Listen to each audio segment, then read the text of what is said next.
it warms my heart. I had a whole speech prepared, and as my legislative aide knows, I hate reading speeches, and so I'm going to kind of speak from the heart.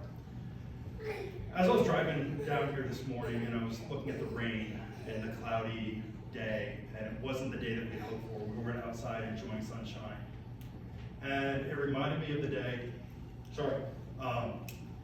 We got the news about Brianna, and we were on our anniversary trip in Tennessee, and we were at the top of a mountain, and the storm clouds came in just shortly after we received that news. And we had to hunker down in the little building they had at the top of the mountain and wait for the storm to pass. But then after the storm passed, the sun came out. And things were warm. And there was hope that we could actually get down the mountain safely. And so looking at the journey that we've had with Brianna, there are days that are covered in cloud and rain, that are cold, and you don't know what the future is going to hold. You don't know what's going to happen tomorrow. There are days where you need to change your plans at a moment's notice, where you're like, you know what, we're going to do this. We're going to be out here. We're going to enjoy time as a family. But you got to change your plans.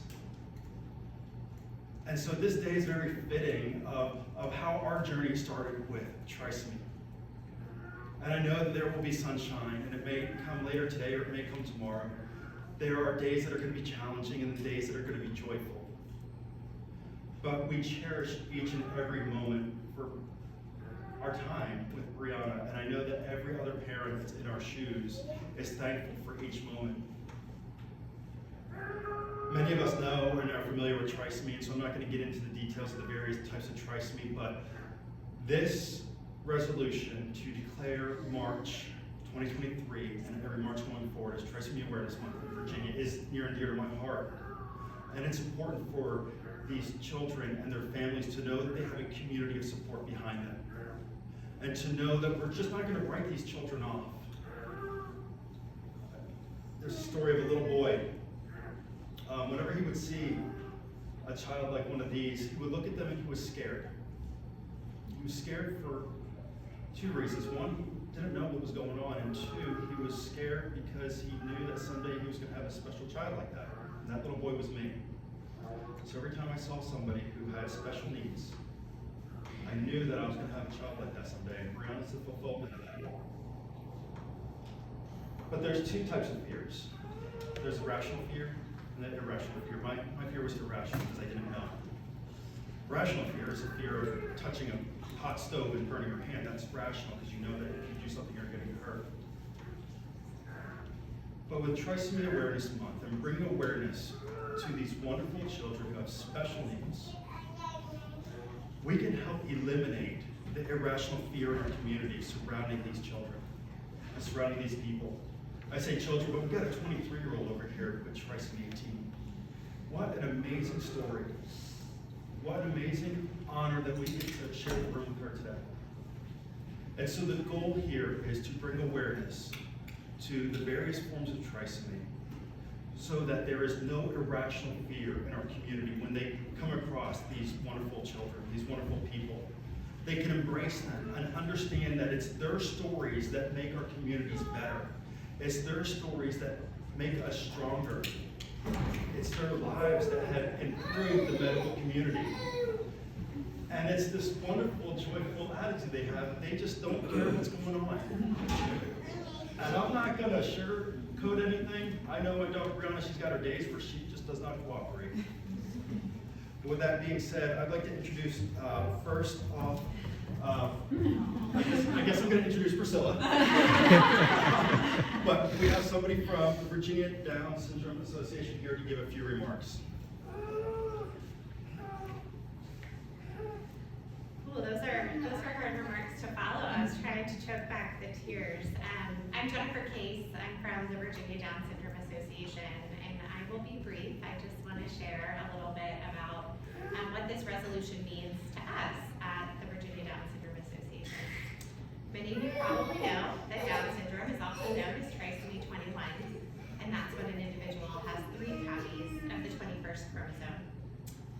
In the words of one of our founding board members at the Down Syndrome Association, Tom Haskins, the work of BDSA is work of just one mission: to continue to lead people with Down syndrome out of the shadows, to engage them and their families, empower them and their families, and educate parents and the public about individuals with Down syndrome. Our organization was founded in 1983 by a small group of parents looking for support and for safety for their children with Down syndrome and for their whole family. Because just 40 years ago, children with Down syndrome were just beginning to live in homes with their families instead of institutions. And the life expectancy was only 25 years of age. Individuals with Down syndrome and their families were very much in the shadows of our community. And legislative changes like this resolution really truly support our organization in working towards our vision of a community where all individuals with Down syndrome are fully included and valued members of our community. We can continue to focus on supporting individuals with Down syndrome across the lifespan, offering individual support, social connections, education and employment training, and advocacy. We can maintain our internal support to the individuals we serve in our community and their families while also focusing outward towards community awareness so that everyone in our Commonwealth sees individuals with Down syndrome as whole, complete individuals with full lives. This resolution brings individuals with Down syndrome and their families out of the shadows and into the light. I think there's a little commonality between our metaphors here this morning. This is one of many reforms that we need to make sure that all families and all individuals in our Commonwealth have the support they need to live a full and whole life. Now, just 40 years later, after our organization started, individuals with Down syndrome are living well into their 60s and beyond. And we can't wait to see what the future holds 40 years from now. When our community truly embraces and recognizes the fullness of life and the dignity that every individual in our community holds. In the words of Jacqueline Novogratz, what we really yearn for as human beings is to be visible. We are thankful for this resolution at the Down Syndrome Association and how it supports us in the work we do to make all individuals with trisomy visible in the Commonwealth. And next up, representing the support organization for trisomy. Wait. Next, we're going to go to Secretary Littel, or what's the cue that I'm getting here? Okay, I got it. Sorry, little change of plans. Again, got to be fluid. Ladies and gentlemen, I'd like to introduce Secretary Littel and Governor Youngkin.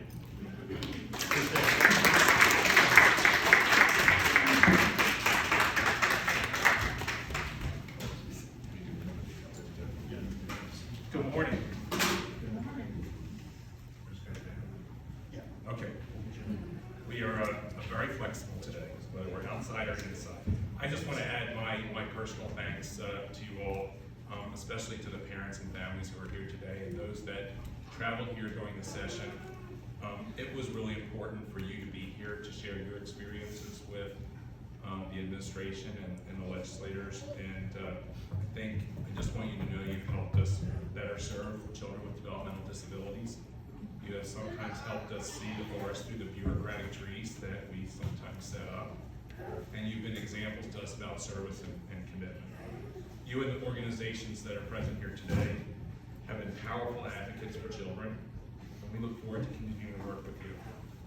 One of the reasons that I'm in this job is because of the commitment of my boss to valuing the lives of every single Virginian, and specifically to the principles of independent living. Whether it was fighting for increases in respite care, you're next, or working to eliminate the priority one wait list, the governor has been an enormous advocate for this community, and I'm really proud to serve him.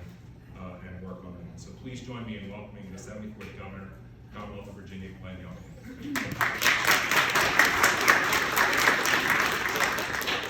Well, first of all, good morning, everyone. And I'm sorry that we're not outside, but it is nice to be in here where it's warm and dry. And I just want to thank everyone for coming, because this is a chance for us to step back and show solidarity and show support for Virginians, Virginians who have trisomy, families who support Virginians who have trisomy, and it's the organizations that have come around to provide not just support, but to share learnings and to do life together. I love the comments around respect and a full life and to see people where they are. You know, everyone is created in the image of our Lord.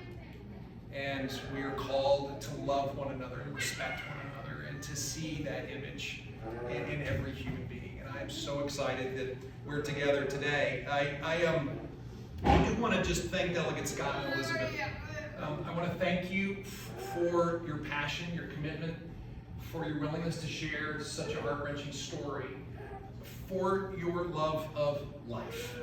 And I just want to thank both of you. I know that when you spoke on the floor last month, you moved hearts, you moved thoughts.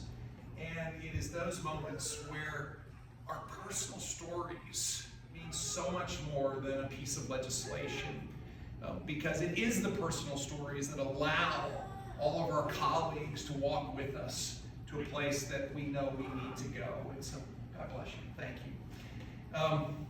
As we mark the very first Trisomy Awareness Month in Virginia, it's helpful to learn from the different types of trisomy, including, of course, Edwards syndrome and Down syndrome, which we've heard about, which is the most common form of chromosomal configurations. Down syndrome occurs, as we know, in roughly 1 of every 700 births. In Virginia, that translates to 134 amazing children every year. These children may experience other health issues, such as learning disabilities and delays in physical development, cardiovascular defects. But it's the true spirit of Virginia, and with that spirit that presents itself, that we don't shy away. We actually engage and embrace and love and respect. We recognize the value of every single life and celebrate all of the good that comes from every single life. This Trisomy Awareness Month is an opportunity for us to learn about the needs that must be met to ensure that these individuals have high quality and fulfilling lives. I've said it since the beginning that Virginia must be the best place to live, to work, to raise a family. And to do this, there are families that need more support. They need more support from the onset of a diagnosis. And so it's my hope through Awareness Month and from the services and work of so many that we can demonstrate that you're not alone, and to further recognize the unique beauty that lives in every single human being. Virginia has a variety of services that are available to individuals who have trisomy and or are involved in the life of someone with trisomy. As we learned from Director Jennifer Case and of course Miss Virginia, so much fun to have you with us. There's tremendous support for helping individuals and families. Another notable organization is the Infant and Toddler Connection of Virginia. It is Virginia's early intervention system for children aged 0 to 36 months with disabilities or who are not developing as anticipated. Through the Individuals with Disabilities Education Act, otherwise known as IDEA, this organization provides services at no expense to families. The support they provide focuses on increasing a child's participation in family and community activities with the goal of reaching fully functional outcomes. These skills are essential to everyday living. To reach these goals, parents, and I know all of you know this, play such a critical, vital role. And it's our duty as Virginians to empower them with the proper resources and care for their children. The Center for Family Involvement is an organization within the Partnership for People with Disabilities at Virginia Commonwealth University that prioritizes this role of parents. This center works with families to increase their skills as decision makers, as mentors and leaders, so their family members or individuals close to them with a disability can lead the lives that they want, the lives they deserve. I believe we can learn an incredible amount from one another, and that's what this center does, exactly. That through the family-to-family network, by connecting parents with other families that have navigated various health and education paths for their children with disabilities. It's not a one-size-fits-all. In this culturally and linguistically diverse web of connections, goes beyond traditional borders to connect Virginians. And just to highlight some of the work of the Virginia Down Syndrome Association, you all serve 650 families here in the Commonwealth. I'm most impressed by the many support groups that they offer. When moms need respite, they can join the monthly Moms Night Out to connect with friends who understand their journey. Fathers are included too. Dads, D-A-D-S, stands for Dads Appreciating Down Syndrome. It's a monthly get-together for fathers that share the experience of raising a child with Down syndrome. Grandparents too. There are opportunities for all ages to get together and learn how to support those closest to you with Down syndrome. Hispanic families is a group that connects those who have Spanish as their native language. 21 Shades of Virginia empowers Black community to collaborate, create, and share meaningful connections. And lastly, the Arc of Virginia. Arc of Virginia has been working tirelessly to expand lifelong services to everyone. I particularly have enjoyed deeply my relationship with the leadership from Arc of Virginia. And it was one of the groups that we engaged with early on and consistently through our campaign and through this first year of our administration. I'm proud to say that Virginians can connect with each other and build such strong bonds of support. That's the spirit of Virginia. This month, we honor the work that has been done so that we can keep looking forward to all the things that we can accomplish together.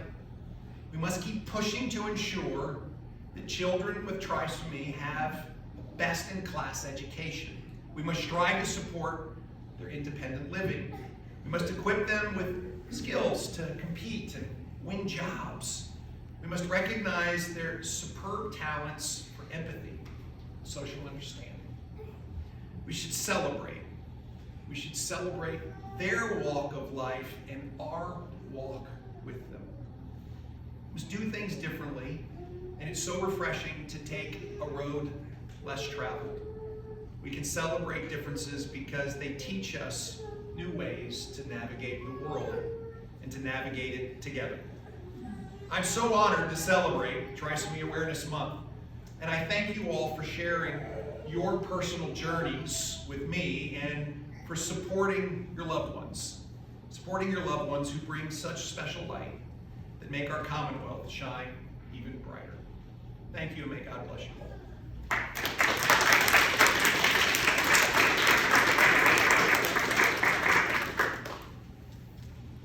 Thank you, Governor Youngkin, for the wonderful remarks. I'd like to tell as well. Next up, we're going to present a couple resolutions, and then I will allow Ms. Virginia to give a few closing remarks. So first up, Secretary Littel, Governor Youngkin, please join me in presenting this copy of the resolution to the Virginia Down Syndrome Association. Absolutely.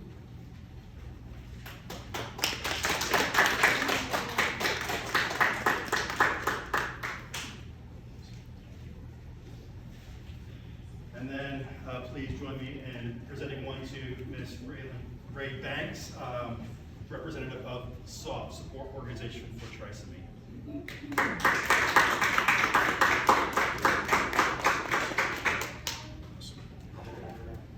And then if you would like to give a few closing remarks. Thank you so much, everyone, for being here this morning. I know some of you have driven as far as Maryland for a few hours and brought your children here, so I'm very thankful for that. Last year at this time, I was pregnant, and during one of our prenatal appointments, we were asked if we wanted to do genetic testing, and this test would also reveal the gender of our baby. And we just really wanted to know if we were having a boy or a girl, because this was our first child. So we said yes to the test and didn't think anything of it. But the results came back positive for trisomy 13 or Paytow syndrome. And a few days later, our genetic counselor was connecting us with the support organization for trisomy, otherwise known as SOFT. So SOFT is a network of families and professionals that aim to support families that are affected by either trisomy 13, trisomy 18, or other rare chromosomal disorders. Their mission is to inspire hope and to respect all on their trisomy journey. Not only do they help educate families on trisomy, but they connect them. And it's this connection that's so important because trisomy 13 and 18 are incredibly rare. Here in Virginia, only 13 babies are born with either trisomy 13 or 18 every year. And because of this rarity, not a lot is known about this disease. This disease is often described as incompatible with life or life-limiting because most babies are miscarried, and the ones that do make it to birth will likely not see their first birthday. But as you can see today with Leilani, some of them do live into adulthood. And no matter how long or short their lives are, their lives have value. I love my medical team, but when I asked my OBGYN, how many babies with trisomy 13 have you delivered? He looked at me and he said, I've delivered maybe one. And he wasn't even sure of the number. We also had a maternal fetal medicine specialist who is a doctor who specializes in high-risk pregnancies, who had almost 40 years of experience, tell us that no baby ever lived longer than a year with trisomy 13. And we knew this was not true because we met a 24-year-old living with trisomy 13 at the SOM conference. The medical community gave us very good advice and information about the gravity of our daughter's diagnosis. But what they couldn't show us was the joy that comes along with raising a child with trisomy, and that's where SOFT came in. Through SOFT, we were able to meet the most resilient families, that I have ever met. And we were able to see the joy in the children's faces. And to me, that is not incompatible with life. They are the epitome of hope and joy. So SOFT keeps track of all of the states that have proclaimed March as Trisomy Awareness Month, and we are thrilled that Virginia will be the 19th state or the second Commonwealth to do this. This resolution is a step forward to educating the community on trisomy and to giving families with this diagnosis hope. Without that hope, I don't know if we would have been able to bring our daughter Faith into the world. Faith is the little cutout that's on the left in the pink hat, that's our daughter. We had her for 7 days, and I would not trade that week for anything in the world. Seeing her live into adulthood was a long shot, but in the words of Wayne Gretzky, you miss 100% of the shots you don't take, and Faith was 100% worth it. So thank you so very much, and for more information on SOFT, please visit trisomy.org.